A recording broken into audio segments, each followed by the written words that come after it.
Good morning, everybody. Hope you guys are doing well so far today. And we're moving on to a new position, and we are going to be taking a look at wide receivers today. That's right, we are doing wide receivers, another skill position on the offense, and another position where the Seahawks are doing pretty well on the top end. They're pretty good where it really matters, but the depth is just what do we got? How do we feel? Do we feel comfortable if there's an injury? Do we feel good if we have to push down our depth chart a little bit at wide receiver? I got to say, I don't think I do. And again, this is going to go for every position that we talk about. There's not really a whole lot we can do in free agency at this point. Maybe we can scrape together $1.5 million to go get a veteran, but there aren't that many left. And I don't even know if we can scrape together that $1.5 million at this point. So you look at it, like I said, the top end is great. Metcalf, Lockett, that's a really good one too. One of the better ones in the entire league. A lot of teams would kill to have a Metcalf-Lockett receiver duo. After that, it kind of depends from person to person how you feel about the rest, right? Like right now I have Derek Young as the number 3 receiver, and that could go one way or the other. I don't know if he actually is going to be the number 3 receiver, but in our hearts, he's number 3, right? Like I think there was more positive feelings about Derek Young than any other non-Lockett, non-Metcalf receiver on the team because he showed some stuff late last year. He made some catches, made some plays, did some cool stuff lining up as like a fullback. There's something there, but very, very small sample size. Hasn't really done anything to prove things one way or the other yet. So if you're going into a season where Derek Young is your number 3 receiver, you're wishing on a lucky star a little bit. You've got Dwayne Eskridge, and I think nobody really feels good about Dwayne Eskridge right now. I have yet to see a single Seahawks fan that has optimism about the Eskridge experience right now. So the expectations for him are basically on the floor. There's not really anything he could do that could disappoint anybody at this point because there are no expectations for him. So if you're going to go into the season depending on him to make a big impact or even a modest impact, probably a mistake. And K. Johnson, admittedly, I've been talking up K. Johnson for a little while now, but still a guy who's completely unproven. Or I'll say 94% unproven. He did a little bit at the end of the season last year, made some plays. I like him, but this is not... It's nobody here is Marquise Goodwin, right? Marquise Goodwin was at least reliable. And I'm not even going to really talk about the practice squad guys. So let's try to find some guys in the draft that we could target. We're going to start with the 2 big ones. To me, the clear top 2 receivers in this draft right now. Again, this is all fluid, especially with these receivers, by the way. So we're going to start with, I think, as of right now, the number 1 receiver in this draft, according to popular opinion, Jackson Smith-Njigba of the Ohio State Buckeyes. 21 years old, still quite young. 6'1", 196 pounds, so he's actually a little bit heavier than you would have expected. He's a little bigger than I thought he would be by looking at him on the football field. 30.5-inch arms, 9-inch hands. Not great measurables, but for what he is, this is actually fairly impressive. His combine was pretty good. He did not run a 40. He ran a 40 at his pro day that didn't really impress me, but 35-inch vert, okay. 10-foot 5-inch broad, sure. Really nice 3-cone, 6.57 3-cone, 3.93 20-yard shuttle, which is great. So it was in the 3-cone and the 20-yard shuttle that he excelled in terms of his measurables. And as of right now, all the major big boards, and pretty much all the big boards, period, have him in the first round. Nobody has him in the top 10, but you've got PFF, the Draft Network, they have Tankathon has him in the top 15. ESPN, CBS, Sports Illustrated, they have him below 20, but above 25. So the aggregate says 15th overall. So this guy's going to be a first-round pick almost certainly. And I'll just say that. Say this. I don't know how I feel about that.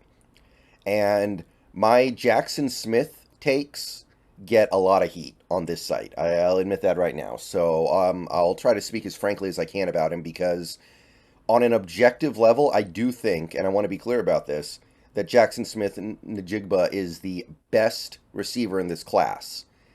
I just don't think he's the best receiver in this class for the Seahawks. And I don't think he's worth a first-round pick for the Seahawks. I'll get into that in a second here. But he really only has 1 year of big production in college. Actually, 1 year of any production, honestly, because last year he was hurt and he caught 4 passes, I think, in 3 games. So the 1 year he actually got to play the whole season, he killed it. 13 games, 95 catches, over 1,600 yards, which I think is a Big Ten record, and 9 touchdowns. So there's no denying the production in 2021, but that is the only season of significant production. So working with a little bit of a small sample size here, but the reasons why Jackson Smith are good are clear, and I'm not going to deny any of them. He's phenomenal running routes. He can run all different kinds of routes. He gets open really well. He has a great understanding. They call it spatial awareness, how to build separation, how to just run those routes really well.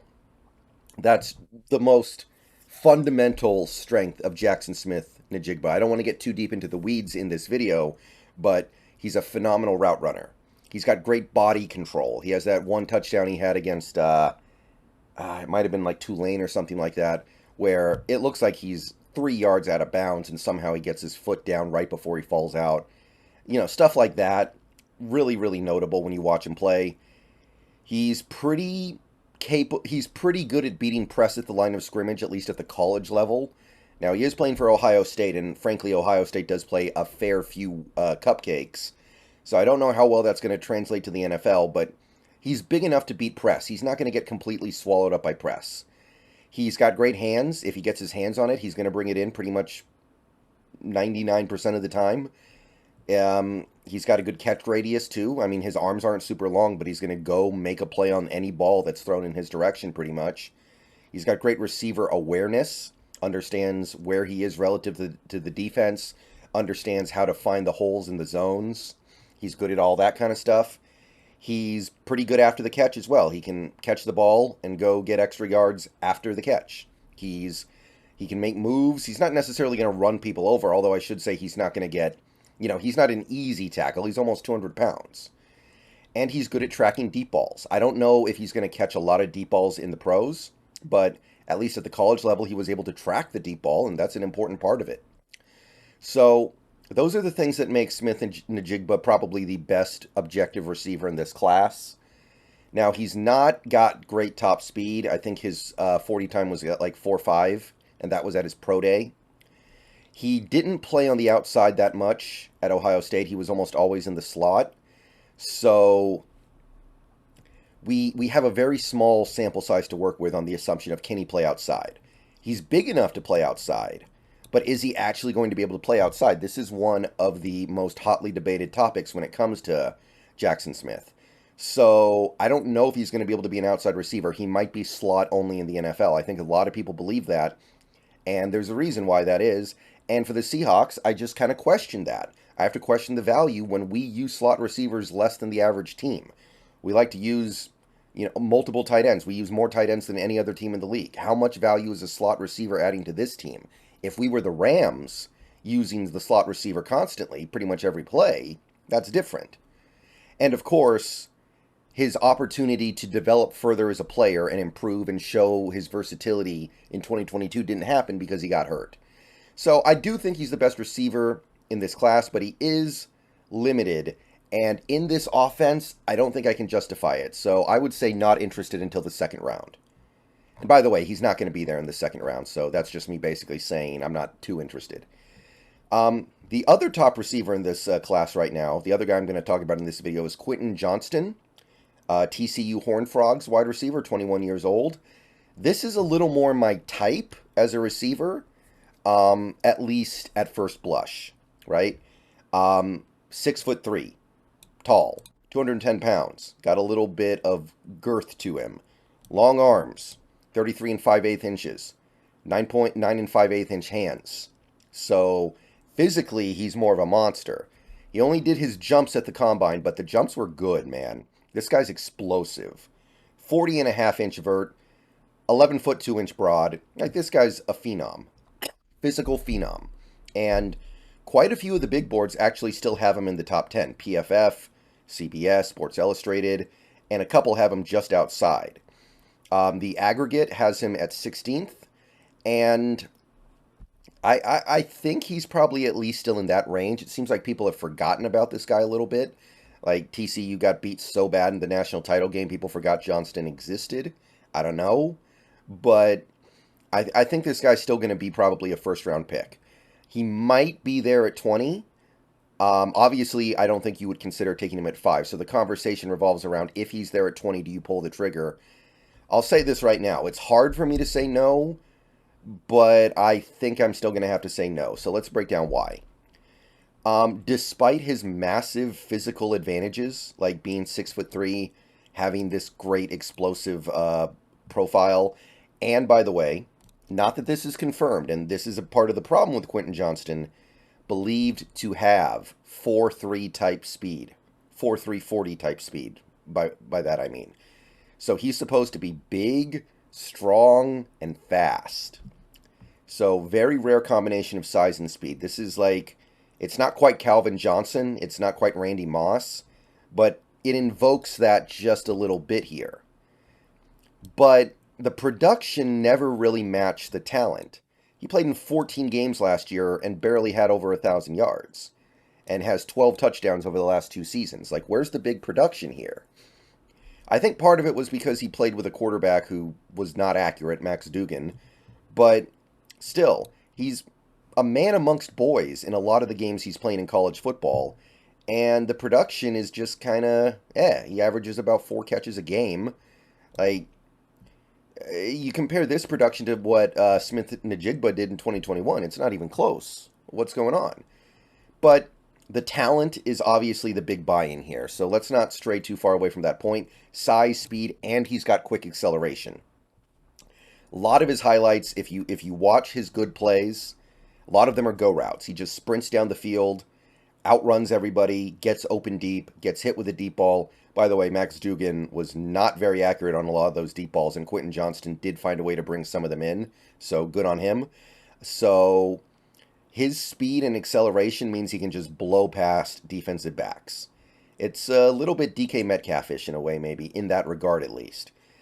He also knows how to utilize his tremendous deep speed to threaten defensive backs and get wide open on in-breaking routes. He can break off a go route, run inside, and because of the cushion he has to be given, he's going to get wide open over the middle.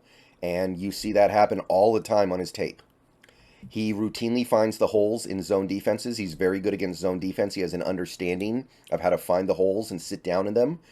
He's hard to bring down because he's so big and strong. He's going to get yards after the catch. He's going to break tackles. But he's also got the explosiveness and lateral agility to make defenders miss. He's going to give you a little bit of both. So Quentin Johnston, talent-wise, is kind of everything you could want in a receiver. Now, the issues with Quentin Johnston, even though he's big and strong and you know, he has a size advantage, blah, blah, blah, he does, if a cornerback can get up into his chest, he struggles to beat press, which is surprising for a guy this big, right? But I think he struggles with press. He doesn't have great hands, a little bit of a body catcher, a little bit of a struggle with contested catches, which is, again, for a 6'3" guy, kind of disappointing. And like I said at the top, like, where's the big seasons? Where's the 1,500-yard season? You played 14 games last year. You only had 60 catches. I know you made big plays, but I don't know. I would expect a little bit more for a player in Quentin Johnston's situation, personally. So I look at this guy, and initially I go, yeah, that's a first-round pick. He's big, he's strong, he's fast. It's not like he was a bad receiver in college. This is not like a Bryce Ford Wheaton situation, but at the same time, the fact that the production wasn't that good even in college, and here's the other thing, and I don't mean to sound conspiratorial. The dude has not run a 40 time to my knowledge. The dude did not run the 40 at the combine, and I don't believe he's had a pro day yet. I want to see what that 40 time says. Supposedly it's 4.3, but some people think it's actually a lot slower, and that when he gets on an NFL field against NFL defenders, his speed won't look nearly as impressive. So I kind of want to see that 40 time before I say anything strongly. With the team in its current situation, having committed long-term to outside receivers, I just don't think I'm spending 20 on him. I would definitely pick him in the second round, but he won't be there. So yeah, just kind of sitting out those two guys unless they're tremendous value. Back later today with two other receivers that I think are worth talking about. See you guys later. Go Hawks.